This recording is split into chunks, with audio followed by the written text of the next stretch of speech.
Let's get the man in here, the best teeth in the game. What's up, Anthony Fantano? Yo, what's going on? Hey, how we doing? Good, how are you?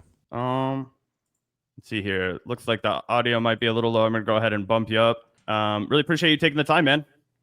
Yeah, no problem. Thanks for having me. Absolutely. Well, I guess to just fire away at you while we're getting everything figured Fire out. away at me. The whole world's pretty much waiting for you to drop your album review for the new Clipse record, but I wanted to start off with a little bit of conversation about another Virginia pioneer in hip hop, and that, of course, is Timbaland, somebody that you've covered on your channel recently for his involvement in AI in music. Right. I wanted to start off by talking about how, while it's probably unlikely, and I think a lot of people, themselves will tell you that they're not that interested in AI artists themselves. My question is, do you think it will start to manifest itself into music in the sense that like it'll take over like audio production jobs or, things that are more like studio session jobs before we start to get it really revved up and trained to where it could drop, whole tracks that are going to get popular play? I guess that's tough to say. I mean, look, I mean, the way that AI sort of seems to be rolling out currently in the music industry is that everywhere that it is able to sort of find its way in and sort of like just seep in, it's all sort of, as of right now, just because of the way that the audience is kind of like perceiving it, it's all kind of like in secret, or is just sort of like as hush hush as possible. I feel like, occasionally here and there you are going to get like, a Timbaland or somebody else on that level who is like willing to kind of, really ride for it and put their name on it and kind of like represent it in an overt way, because they sort of like are like the canary in the coal mine and are willing to kind of be a lamb to the slaughter to sort of like, what's the word I'm looking for here? Just do a bit of a test to see how receptive the audience is going to be toward like just being open to this kind of thing. And until the music industry sort of sees that we're at a point, I'm not anticipating or predicting necessarily that this is going to be the case, but yeah, I'm hoping it's not. I'm hoping we don't go in this direction. But until the music industry basically sort of sees that uniformly, the audience is either accepting of this sort of thing, or when they are sort of like hit with it and it's revealed that maybe in fact what they've been listening to is either completely AI or enhanced by it in some significant way, that they just like kind of shrug their shoulders and they don't care and they just kind of like consume it anyway. Until that point, this shit is just going to be sort of like slid under our noses without us being told. It's not going to be adequately labeled. It's not going to be spelled out or made clear properly what it is exactly we're consuming. And that's already happening on a mass scale, but a covert scale. I'll go to parties where maybe some people who are maybe not as sort of like tuned in or savvy toward the music world as maybe I or you or anybody listening to this is, and they'll just sort of like be casually playing a whatever the hell easy to grab summer playlist there is on Spotify because that's where they subscribe to listen to music. And, you'll just hear a random thing. You're like, oh, what's that? Let me look into that. And you'll just like go to click on the artist and it'll be just like some fake ass page. And the only two songs that they have have thousands and thousands of streams, and they're all sort of like coming from these major playlists. And outside of that, they have no other social media presence, no other career to speak of, no like big label deal or anything like that. And again, that's already happening for tons of streams, tons of plays, tons of exposure to various tracks.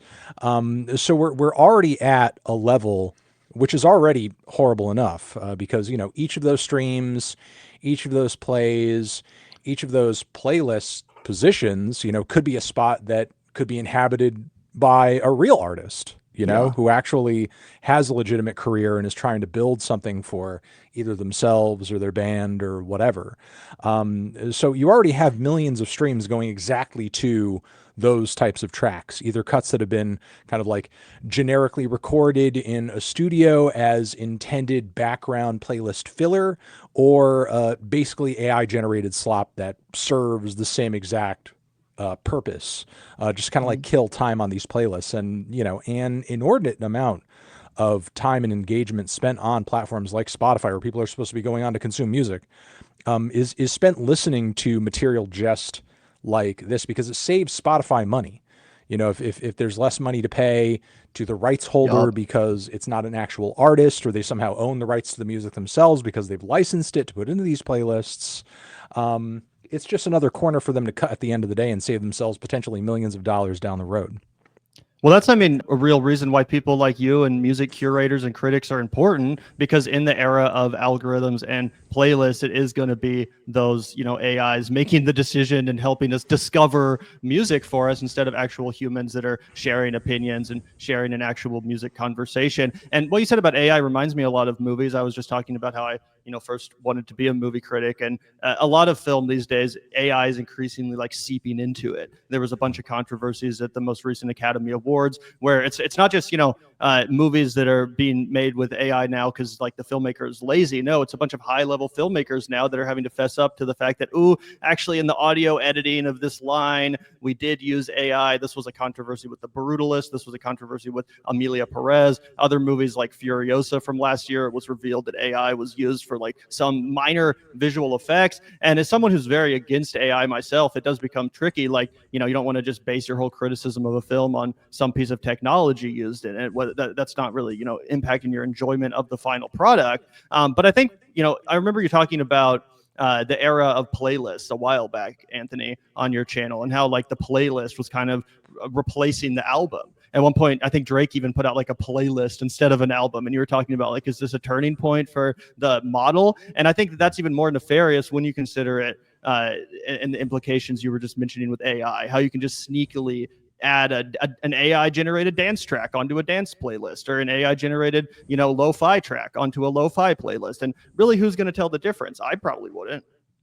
Yeah, and I mean, and consider that being the case, um, with you probably being maybe a more astute listener, being sort of like a media critic of some type yourself. It's like the reason a lot of this is happening on such a mass scale is because Spotify increasingly found that a majority of users on the platform, especially people who engaged in sort of the most popular playlists that they host and sort of platform on the site day to day, are essentially using these pages and using these assemblies of tracks in the same way that maybe back in the day when I was a kid, somebody might use the radio. You're just like kind of putting it on for a general vibe because, on a certain station or a certain, program that you would listen to at a certain point of day, you're going to hear a certain kind of block of music that you're looking for to just kind of like set the mood, set the tone, have on while you're doing other things, and just like kind of consume it casually.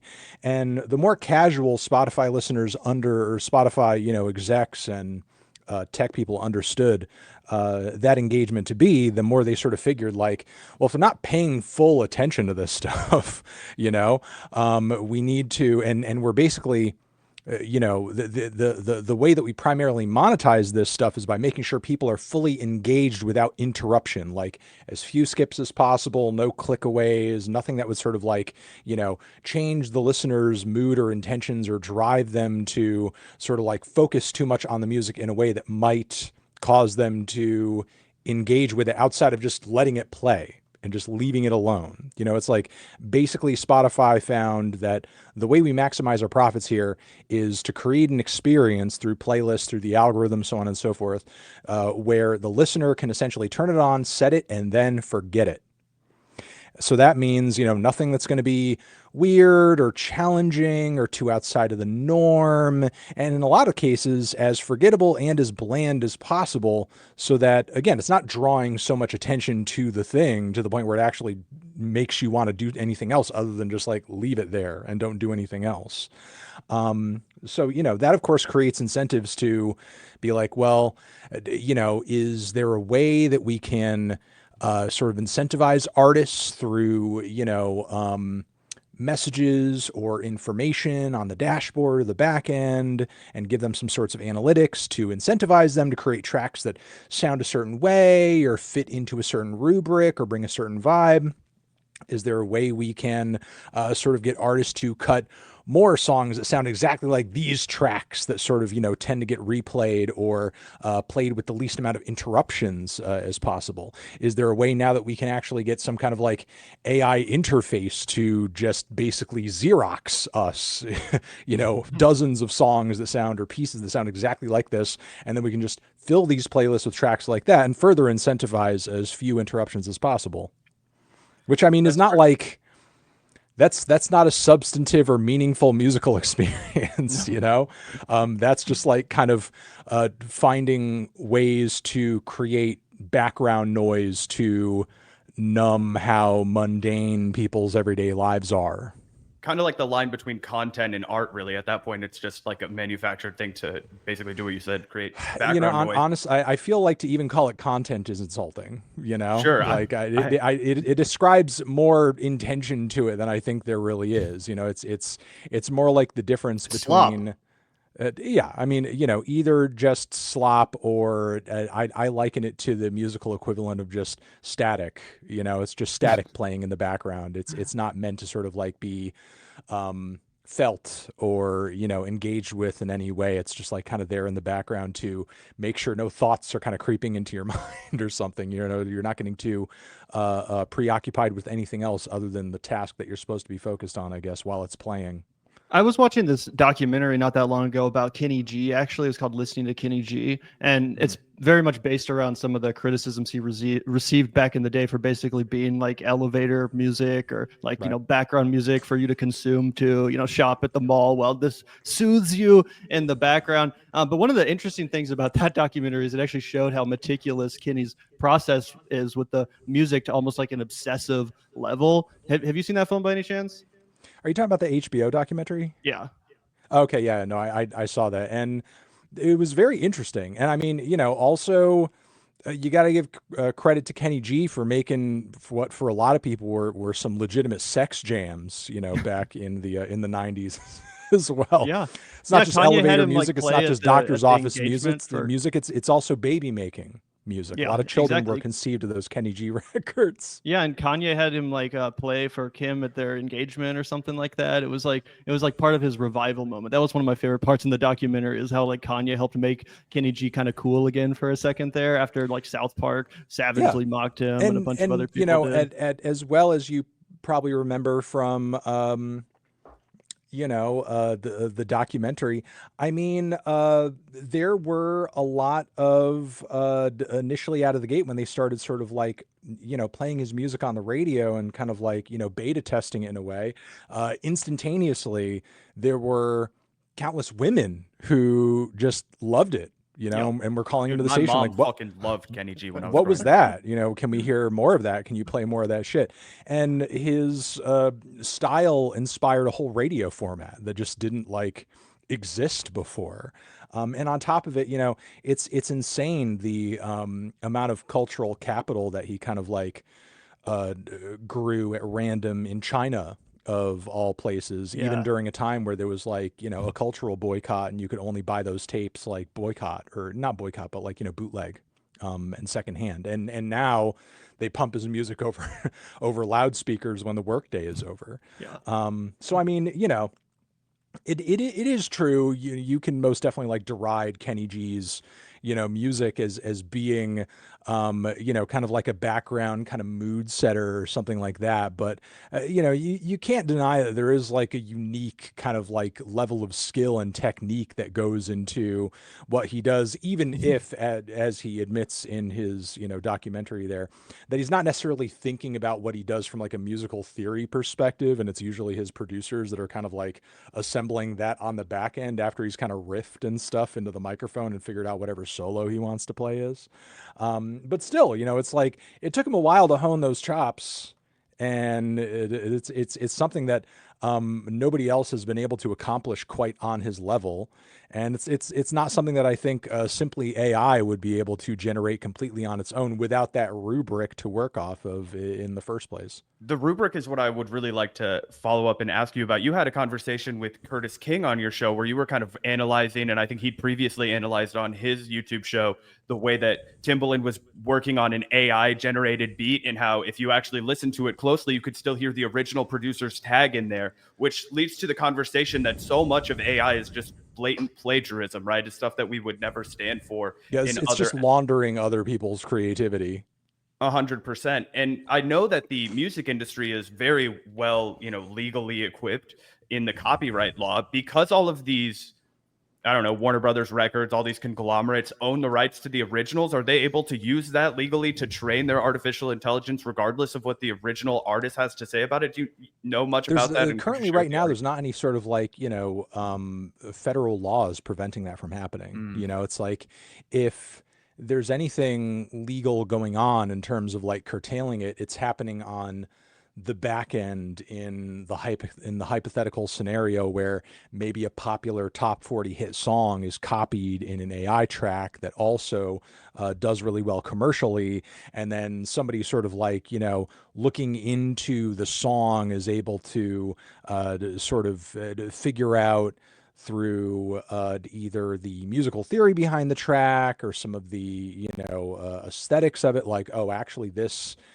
drum beat or this set of instrumentation or something is clearly something that was borrowed from this other track that we own the rights to. Even that is sort of like a bit of a legal gray area. I imagine any sort of like extended trial involving any kind of suit like that would probably require some sort of like process of legal discovery where the people who own the AI interface might have to, I don't know, hand over documentation or information about their platform on the back end that may or may not prove like, was this copyrighted piece of music actually fed into the AI? Was the AI actually trained on this song that the label is claiming is actually kind of being stolen from them? I mean, that would certainly be a bit of a dead to rights situation. But, as far as like copyright lawsuits go from person to person, people have certainly been successfully sued over a lot less in terms of like similarities and comparisons. In terms of like maybe a few lyrics are the same or maybe a chord progression is the same. And in those instances, like that kind of copycatting or plagiarism is merely going on in the artist's mind. Like, no matter how much illegal discovery you subject an artist to, you can't literally go into their head and be like, did you hear this song and did you steal this part from it? You know what I mean? It might be really difficult to prove, but at the end of the day, it sort of depends on how far a given label may or may not want to sort of push things to sort of like stand up for their copyright if they do feel like AI is ripping off something that they own. But as of right now, it doesn't seem like the labels are like really fighting this technology tooth and nail in the same way that they did like peer-to-peer file sharing when that was originally kind of like probably because they becoming a see it thing. as a potential source of revenue and a way to Yeah, easily exactly. I generate think a lot right of now they're kind product. of like sitting and waiting and thinking like, we need to find a way to like get in on this, and like when somebody kind of like actually does manage to use it in a way that actually does, start printing some money effectively, like we need to find a way to just sort of like jump on this and take advantage. And I think the three major labels are kind of like seeing that there could potentially be some long-term detriment to stepping in too prematurely and trying to put up too many legal boundaries because they're waiting for the Their whoever it's going to opportunity. be to step in and create like the magical equation or formula that's actually going to make this thing super profitable. And then they're going to want to jump in and say, okay, look, you could continue doing this, but we're going to own it, or we need a cut, or this, that, or the other thing. Yeah. One thing I also wanted to chat with you about while we have you is meme culture. Frankly, I remember back in the day you had an amazing third channel that was deleted. I believe after that like smear article came out against you, I forget what year it was, but you had this other channel that was all about meme reviews, and you would review the latest meme. It was one of my favorite things you did, quite frankly. And I feel like meme culture, you were 100% onto it before some people, and actually like taking it seriously. Like even though your reviews themselves were kind of memes, like you did take it seriously, and you were kind of on to this beat, onto that culture before some people were. Obviously now it's exploded, and it plays a role in our fucking, you know, politics and our elections and every asset of life. Too much of a role. Way too much of a role. So what's your reflection on that period in your career, looking back on it? Because, you know, I remember that being pretty crazy. And also, you know, what do you think about meme culture as it is now that you don't really talk about it much anymore? I mean, I think also like around that time, it was becoming increasingly impossible to actually sort of like continue growing or making any money off of that channel, because that same month we were getting increasingly hit with like, that was when I think the first YouTube adpocalypse had just happened too. So anything that was like political or the least bit weird. I mean, as you guys probably remember, even creators like Kyle Kalinske were like hitting the skids in terms of like, I can't even talk about politics, you know, without having like all my fucking videos demonetized. And, you know, around that time I was like, how much time and effort am I going to sink into this, even though like I already have a successful channel going on right now that has no videos demonetized, you know, and has like hundreds of thousands of people subscribed. I think it was pretty clear over 1 million at that point, if not at 2 million already, when I was sort of doing that channel.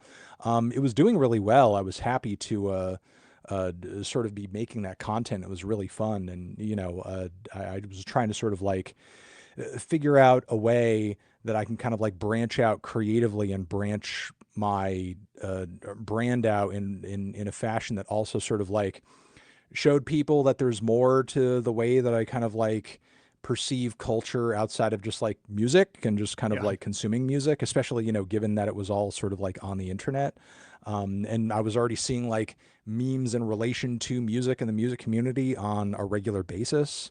So I was like, let's try to make some content around that. But I felt like, you know, the only way to sort of like really explore that effectively was to not take it too seriously and actually do it in a way that kind of like spoke the language of people who were, you know, sort of like embedded into that world. It had to be weird. It had to be abrasive. It had to be kind of edgy, and it had to be sort of like, you know, talking to the people who sort of like made that kind of content and made that culture, that meme culture, what it is, like from their own perspective. Because also meme culture around that time was super fucking hostile toward anybody who was kind of like perceived as like being a normie or being like outside of it and da da da da da. And I was like, I don't want to make something that sort of seems like it's commenting purely on the outside of it. But you know, it was sort of like a failed experiment, you know, just because even without sort of like any drama that kind of like came in lieu of it, because of the way YouTube was working at the time, it was just like becoming increasingly hostile to do anything like that, and, you know, build anything off of it. And on top of it, like the way that my brand was growing, it was kind of like diverging, because I feel like if I had started that channel and that's sort of like all that I was known for, and that's where things like sort of began, and that's all I was ever doing, I don't think it really would have sort of like been a thing. But because there was sort of like this kind of broader audience of people who were generally unaware of me and didn't really know anything about me outside of like just me talking about music, and then sort of saw me doing like these weird kind of like meme assessments that were engrossed in all this like really obscure sort of like esoteric weird ass humor. It was kind of like, well, what's going on here? Is like, is there something to this guy that like we don't really know or we don't really understand? And, you know, count on top of that the fact that there were a lot of people around that time in the music industry that like fucking hated my guts because I was providing essentially like an alternative to what they were doing on the text side of things, you know, and sort of like the, you know, music website journalism old school format, which I don't, you know, I don't today. And even in lieu of all of that happening, I never have had anything against that format and that way of doing it and that way of doing things. Like, I still feel like it's a tragedy that a lot of these websites and platforms have essentially been hollowed out by you know, corporations like Condé Nast that have kind of like bought them out and have turned, you know, some of these sites and some of these platforms into billboards essentially, and have, you know, sucked a lot of the creativity out of, you know, and curation out of the coverage happening on these platforms on a regular basis. I mean, it's definitely gotten better in recent years in terms of like, you know, the curation side. And I do see like, you know, a lot of exciting and interesting coverage of certain up and coming artists and bands and sounds on platforms like Pitchfork recently. But, you know, it still stands that like, this was a very rough transitional time for, and it still is, you know, it's like a lot of these websites, their presence has been kind of like whittled down to however well their Instagram page is doing, you know, which is like a shame, you know, that's not like peak music journalism, you know, that's like not the way to sort of like, you know, educate and contextualize the significance of certain art movements and that sort of thing. And, you know, I think unfortunately, despite having had, you know, no like personal or specific beef with, you know, this world in general, or the way, you know, sort of like operated or the legacy that it brought, because obviously, you know, I don't think I would be where I am if not for, you know, platforms like Pitchfork kind of paving the way for internet music commentary in general. It still remains that there were some particular writers who just didn't really like me and sort of had it out for me and sort of saw me as like a sign of oh, this is bad. The industry is being ruined, and, you know, music reviewing is ruined because of what this guy is doing. And you know, it's something that I didn't intend. And you know, if there is anything bad happening to music journalism in general, I don't think it's me. I think it's capitalists sort of buying these platforms and fucking, you know, again, like hollowing them out. But you know, that I'm digressing at this point. No, for sure. Last one from me, Anthony. Are you getting your yellow flannel ready for anything today? Yeah, Clipse. Hell yeah. And I guess I didn't really say anything about meme culture generally, but like, I mean, I still enjoy meme culture. And I think meme culture is, it's great that it's broader than it's ever been. And there's more people involved in it than there's ever been. But I do think it's a shame, like how much we've sort of like lost a certain kind of like I'll say seriousness and dignity to our politics online, and sincerity 100%. Too. I mean, I wouldn't even say that that's meme culture. I just feel like that's nihilism. Right. People are just nihilistic now because people don't believe in anything, and that's because people partially they don't know what to believe in this fucking era of AI and all of this misinformation and insanity online. It's hard to even know what to believe in or what to believe in general. Right. They don't know what to believe in. People don't really have a context or a way to come to grips with what's happening right now. And I don't think your average person, and this is not like a comment on anybody's you know, intelligence. But I just think your average person doesn't really have sort of the creative mind or perspective to envision a better world, you know, in front of them. And that could be due to a host of different reasons.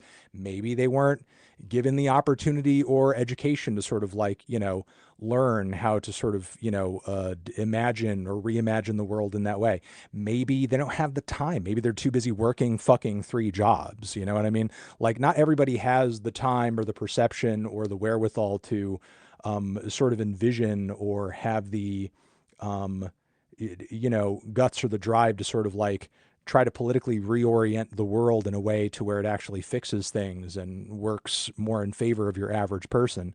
Not everybody should have to have the skill set or the mind to do that or envision that in order for the world to work.